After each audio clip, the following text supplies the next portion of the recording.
It's Kyle here, and today I'll be reviewing Dead Wake, The Last Crossing of the Lusitania by Erik Larson. Erik Larson is one of, if not my favorite, nonfiction writers. I absolutely love all the books of his that I've read. My favorite by far being The Devil in the White City. But ever since I've started reading his books, whenever I mention to one of my friends, or even my sister who's also a big Erik Larson fan, that I've read another one of his books, they've always mentioned this book, Dead Wake, as one of his better ones, and that I needed to check it out. So I finally got around to getting it, and really glad I did. I think after reading it, this might be my second favorite of his books. Devil in the White City is still my favorite, but this book was an amazing read, and I really enjoyed it.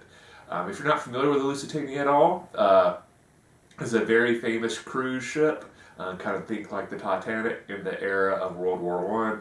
Of course, it was post-Titanic. The Lusitania at the time was the fastest of these big ships. It was very luxurious, so it was very popular for the rich to travel in the Lusitania between the U.S. and England. It was kind of the most prestigious way to travel at that time. Also, if you're not familiar, during World War One, the Germans began attacking all British ships via U-boats, or submarines as we would call them today, and attempt to knock the British out of the war. The civilian ships were not excluded from this. In fact, the Germans had specifically threatened, we will sink the Lusitania. In fact, before this, the Lusitania set sail on the cruise depicted in this book, they actually posted ads in the newspapers in New York saying, like, do not get on the Lusitania, we will sink it. The passengers, the crew, didn't really take the threat seriously because the Lusitania was so quick, it could technically outrun submarines. It was quicker than them, and they assumed when they would get close to British waters that the Royal Navy would kind of escort it to safety. But this is not a plot spoiler because this is mentioned, I believe, on the back cover by all of this stuff, and the fact that the title is The Last Crossing. The Lusitania was sunk, if you're not aware of that, but again, that's not a plot spoiler. It does happen, so you go into this book knowing that what's going to happen, what these tragic events are.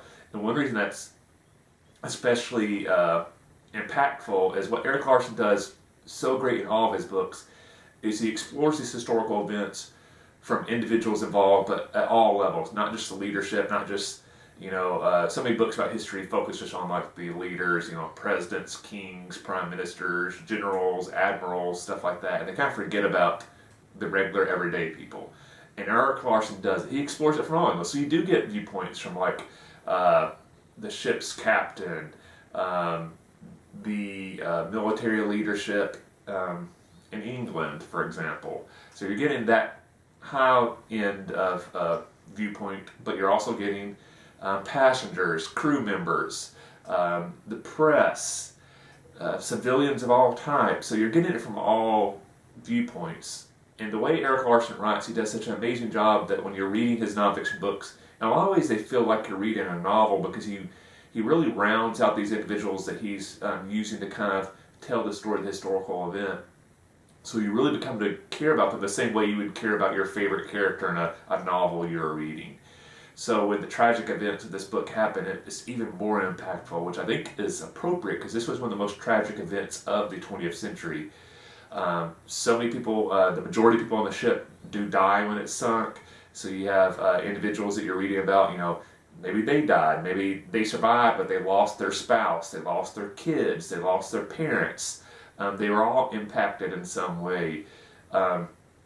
It's an amazing book. I always recommend Erik Larson's books for people that typically do not like nonfiction because it can read a little bit like a fiction novel. But at the same time, if you're really into nonfiction, it doesn't cater so hard to non-history lovers that you still don't find it very interesting. I don't really know how Erik Larson walks that tightrope of writing in such a way that people that don't care about history are going to get sucked in, but people who do care about history still find the book fascinating to read. He does such an amazing job of it. So first, if if you're a big Erik Larson fan, if you've never read Dead Wake, I highly recommend it. If you love nonfiction, but you've never read Erik Larson, one, check him out. And Dead Wake is a great book of his to check out. My other favorites are Isaac Storm and Devil in the White City are probably my three favorites going along with Dead Wake. But honestly, I haven't read any of his books and not enjoyed them. They're all awesome.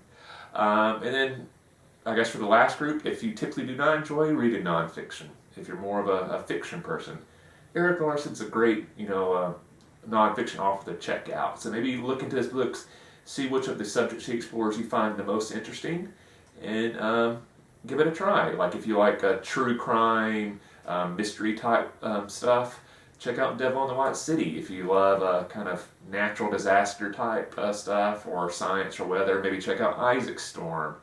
If you enjoy the movie Titanic, check out Dead Wake. I think he's done a variety of topics. I think you'll find one that might pique your interest a little bit.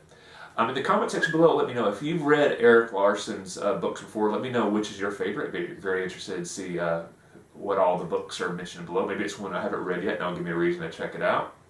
If you enjoyed this video, please hit that like button. If you haven't yet, please subscribe to the channel. I really appreciate the support. It means a lot to me. Hope you enjoyed the video. I'll see you next time, and happy reading.